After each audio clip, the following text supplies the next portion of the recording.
Hello everyone, welcome again. यदि आप SSC या फिर रेलवे किसी भी एग्ज़ाम्स की तैयारी करते हैं तो उसमें इतिहास में खास करके आधुनिक भारत जो है वो बहुत ज़्यादा इम्पोर्टेंट है। लेकिन आधुनिक भारत में भी उसमें भी इम्पोर्टेंट टॉपिक की बात करें तो वह है राष्ट्रीय आंदोलन। राष्ट्रीय आंदोलन ऐसा टॉपिक है जहाँ से हर एग्ज़ाम में सवाल छपते ही छपते हैं। तो साथियों, इस वीडियो में हम लोग घटना चक्र बुक में जो भी इम्पोर्टेंट क्वेश्चन है, जो भी एग्ज़ाम में पूछा हुआ सवाल है, उन्हीं सब सवालों को ही पढ़ेंगे। प्रीवियस क्वेश्चन पढ़ने का एक फ़ायदा ये होता है कि उसके रिपीटेशन का चांस ज़्यादा होता है और ये स्मार्ट तरीका हुआ कि आप प्रीवियस क्वेश्चन पढ़ते हैं। लखनऊ समझौते का निर्माता या फिर हिंदू मुस्लिम एकता के राजदूत कौन थे? तो मोहम्मद अली जिन्ना थे। मोहम्मद अली जिन्ना हिंदू मुस्लिम एकता के राजदूत भी थे और लखनऊ समझौता का निर्माता भी थे। अब सवाल है, लखनऊ समझौता कब हुआ था? तो याद रखिएगा 1916 में हुआ था। कहाँ हुआ था? लखनऊ में हुआ था। अध्यक्षता किन्होंने की थी?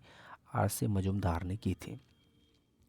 इस लखनऊ समझौते में कांग्रेस और मुस्लिम लीग इन दोनों का फिर से मिलन होता है। साथ ही साथ गरम दल और नरम दल जो 1907 में सूरत अधिवेशन में रास बिहारी बोस की अध्यक्षता में दोनों अलग हो गए थे, उनका भी मिलन होता है। लखनऊ समझौता में जो मुख्य भूमिका होता है गरम और नरम को मिलाने में, बाल गंगाधर तिलक और श्रीमती एनी बेसेंट की भी होती है। इसलिए श्रीमती एनी बेसेंट को 1917 में कांग्रेस की अध्यक्षता करने के लिए दे दिया जाता है कलकत्ता अधिवेशन में। और ये 1916 ही है जिसमें ये होम रूल लीग की स्थापना की गई थी। अगर हम लोग नमक सत्याग्रह की बात करें तो मार्च किया गया था साबरमती से दांडी के लिए। कहाँ से कहाँ के लिए? साबरमती से दांडी के लिए मार्च किया गया था। इसमें टोटल 78 व्यक्ति थे और 12 मार्च 1930 से लेकर के चले थे साबरमती से और 6 अप्रैल 1930 को पहुँचे थे दांडी। एग्जाम में पूछा हुआ सवाल है एनटीपीसी में, दांडी कहाँ है? तो पहले बात ये गुजरात में है, लेकिन गुजरात के किस ज़िले में है? तो याद रखिएगा नवसारी ज़िले में है। दांडी कहाँ है? तो गुजरात के नवसारी ज़िले में है। तो 12 मार्च 1930 को साबरमती से चला था और 6 अप्रैल 1930 को दांडी पहुंचा। तो इसमें टोटल दिन कितने लगे? 24 दिन लग गए थे। टोटल दूरी कितनी थी साबरमती से दांडी के लिए? तो 390 किलोमीटर या फिर 239 मील। ये सभी सवाल याद रखिएगा, ये एग्ज़ाम में पूछा जाता है। जब 6 अप्रैल 1930 को दांडी पहुँचे तब वहीं पर 6 अप्रैल 1930 को दांडी में ही सविनय अवज्ञा आंदोलन की शुरुआत करी। किन्होंने? महात्मा गांधी ने। याद रखिएगा, ये सभी सवाल आपके एग्ज़ाम में पूछा हुआ है। अगला है, जब 1928 में भगत सिंह, राजगुरु, सुखदेव ने मिलकर के सॉन्डर्स की हत्या कर दी थी लाहौर षड्यंत्र में। उसके बाद भगत सिंह को अपना हुलिया बदल करके वहाँ से निकलना पड़ा था। तो भगत सिंह जो थे वो हस्बैंड बने थे, उनके साथ में एक पत्नी भी बनी थी और एक छोटा बच्चा भी था। तो भगत सिंह तो थे ही, साथ ही साथ वो जो महिला थी उसका नाम था दुर्गा देवी और उसके गोद में जो छोटा बच्चा दिखता है वो था सचिंदर। तो यहाँ हम लोग बात करते दुर्गा देवी कौन थी? तो दुर्गा देवी जो है भगवती चरण वोहरा की पत्नी थी। भगवती चरण वोहरा की पत्नी कौन थी? तो दुर्गा देवी। यही दुर्गा देवी जो है भगत सिंह की पत्नी बनी थी और गोद में छोटा सा बच्चा जो है वो सचिंदर है। अगर हम लोग महाराष्ट्र में गणेश महोत्सव के प्रारंभ की बात करें तो इसका प्रारंभ बाल गंगाधर तिलक के द्वारा किया गया था। गणेश महोत्सव का कहाँ पर? महाराष्ट्र में। पहली जो महिला बनी थी वो श्रीमती एनी बेसेंट बनी थी, जो 1917 में कोलकाता में अधिवेशन में अध्यक्षता उन्होंने किया था। लेकिन अगर पहले भारतीय महिला की बात करें तो वो है सरोजिनी नायडू। सरोजिनी नायडू ने पहली बार अध्यक्षता करी थी, जो पहली महिला थी, पहली भारतीय महिला थी और दूसरी महिला थी। सरोजिनी नायडू ने अध्यक्षता कब की थी? तो 1925 में करी थी। कहाँ? तो याद रखिएगा कानपुर में। यही सरोजिनी नायडू है जिसको कि Nightingale of India Mahatma Gandhi ने कहा था। और ये पहली महिला राज्यपाल बनी थी। कहाँ की? तो उत्तर प्रदेश की। अब हम लोग बात करें आज़ाद हिंद फौज की, तो आज़ाद हिंद फौज का शुरुआती गठन जो है, इसमें 4 ईयर जो है आप याद रखिएगा, 42, 43, 44। मोहन सिंह के नेतृत्व में आज़ाद हिंद फौज का गठन किया गया था। तो आज़ाद हिंद फौज का गठन 1942 में कैप्टन मोहन सिंह के नेतृत्व में किया गया था। उसके बाद वही चला आया रास बिहारी बोस के हाथों में, और रास बिहारी बोस के बाद ये 1943 में हैंड ओवर कर दिया गया सुभाष चंद्र बोस के हाथों।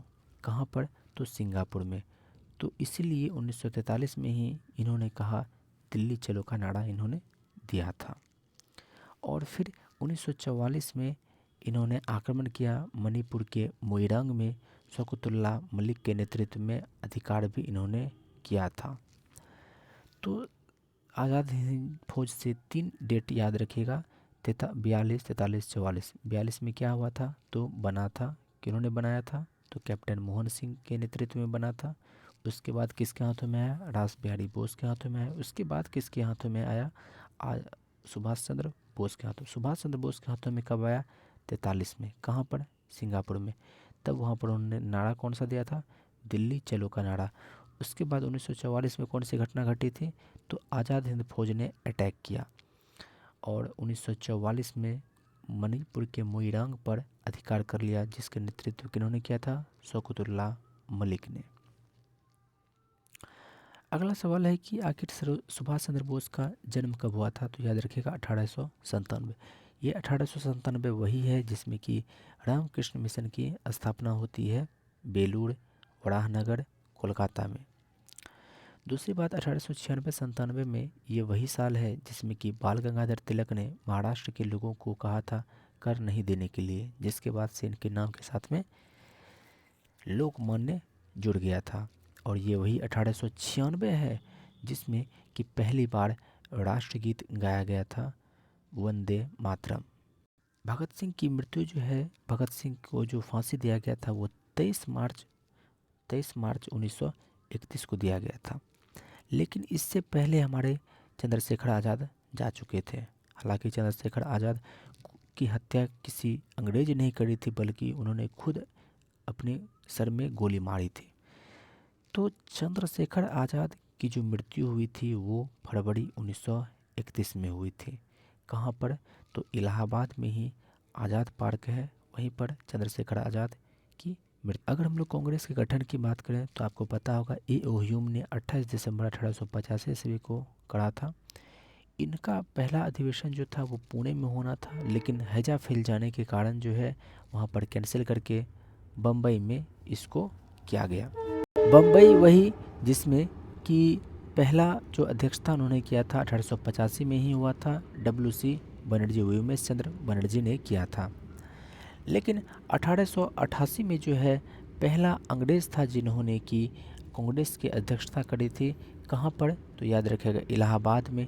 किसने? तो जॉर्ज यूले ने। ऐसा कहा जाता है कि कांग्रेस का गठन जो है अंग्रेज़ों ने यह सोच करके किया था कि जो भी विद्रोह की भावना उठती है वो एक तरीके से उठे ताकि उसका समाधान बढ़िया से किया जा सके।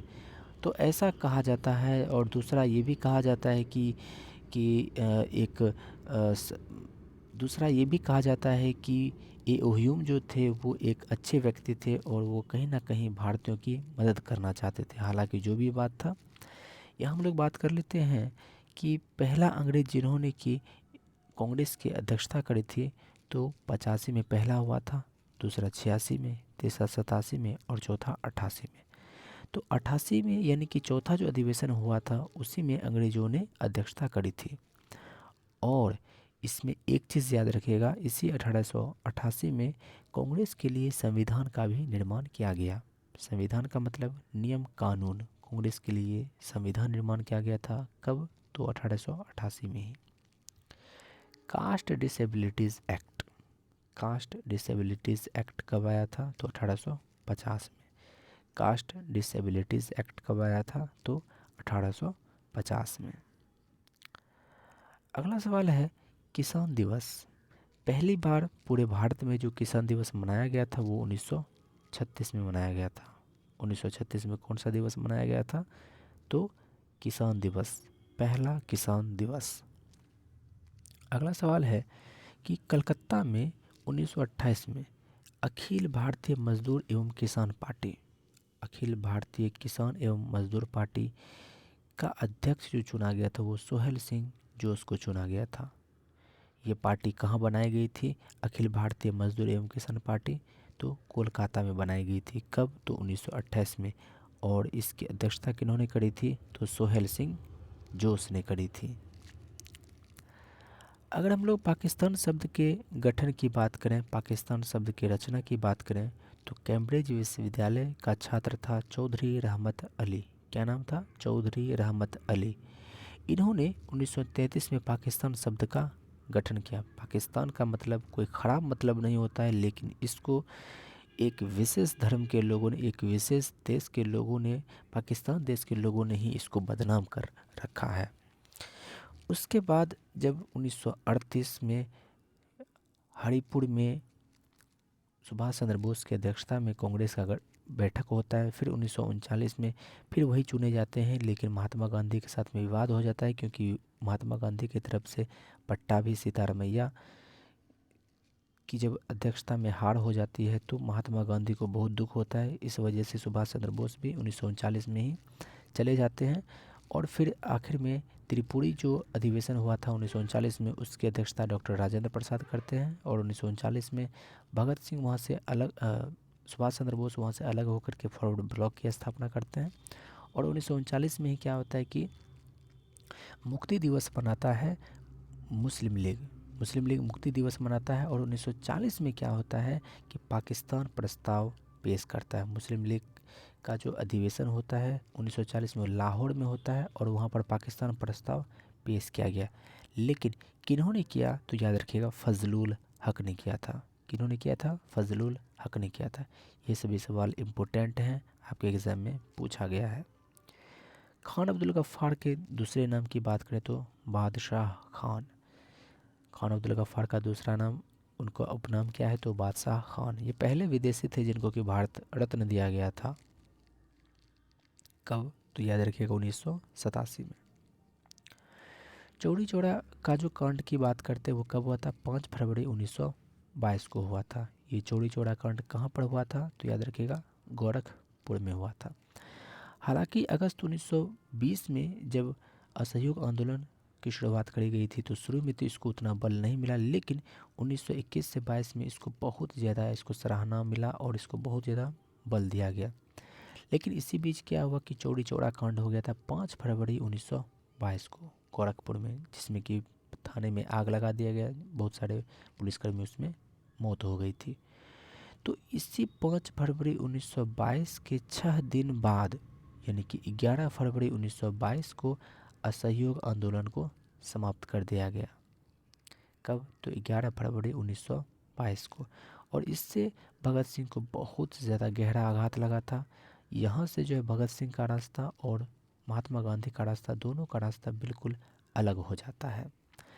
अगर हम लोग बात करें महात्मा गांधी का, तो महात्मा गांधी 9 जनवरी 1915 को दक्षिण अफ्रीका से लौट करके भारत आए थे। हालांकि उन्होंने सत्याग्रह का पहला परीक्षण जो है वो दक्षिण अफ्रीका में कर रखा था, लेकिन अगर हम भारत में बात करें कि सत्याग्रह का पहला परीक्षण, पहला जो उनका आंदोलन था वो था 1917 का नील चंपारण आंदोलन। लेकिन 1917 के चंपारण आंदोलन में वो ऐसे तो नहीं आ गए थे, तो उनको बुलाया गया था। किन्होंने बुलाया था? अनुग्रह नारायण सिंह, जेबी कृपलानी, ब्रजकिशोर प्रसाद। अनुग्रह नारायण सिंह, जेबी कृपलानी, ब्रजकिशोर प्रसाद, ये तीनों व्यक्ति थे। उसके बाद क्या होता है 1917 में जब वो जाते हैं, लौटते समय देखते हैं कि मिल मजदूर जो है वो प्लेग बोनस के लिए हंगामा कर रहे होते हैं, वहीं अहमदाबाद में ही। तो दूसरा जो है इनका 1918 में आंदोलन चलता है, जिसमें कि पहली बार इन्होंने भूख हड़ताल करी थी। किनके लिए? अहमदाबाद के मजदूर मिल के लिए। कब? तो 1917 के बाद 1918। आगे है सत्याग्रह आंदोलन, तो महात्मा गांधी से जुड़ा हुआ है, लेकिन व्यक्तिगत सत्याग्रह आंदोलन की बात करें तो इससे जुड़े हुए व्यक्ति जो थे वो आचार्य विनोबा भावे थे। आचार्य विनोबा भावे महात्मा गांधी के एक शिष्य के रूप में थे। अगर हम लोग व्यक्तिगत सत्याग्रह आंदोलन के लिए स्थान की बात करें तो याद रखिएगा पवनार। पवनार से संबंधित व्यक्ति कौन है, तो आचार्य विनोबा भावे। तो साथियों, ये हमारा पूरा का पूरा ये वीडियो रहा, और इसमें जो भी सवाल आपके लिए लाए हुए हैं ये आपके एग्जाम में पूछा हुआ है, यानी कि इसके दोबारा पूछे जाने का पूरा पूरा चांस बनता है। हमने केवल आपको इन्फॉर्मेशन ही नहीं दिया, उससे रिलेटेड आपको कुछ और भी टॉपिक, कुछ और भी हमने कहानियाँ आपको बताई, जिससे कि वो आपको ज़्यादा से ज़्यादा समय तक याद रहे। वीडियो के अंत तक बने रहने के लिए आपका बहुत बहुत धन्यवाद। शुक्रिया। जय हिंद।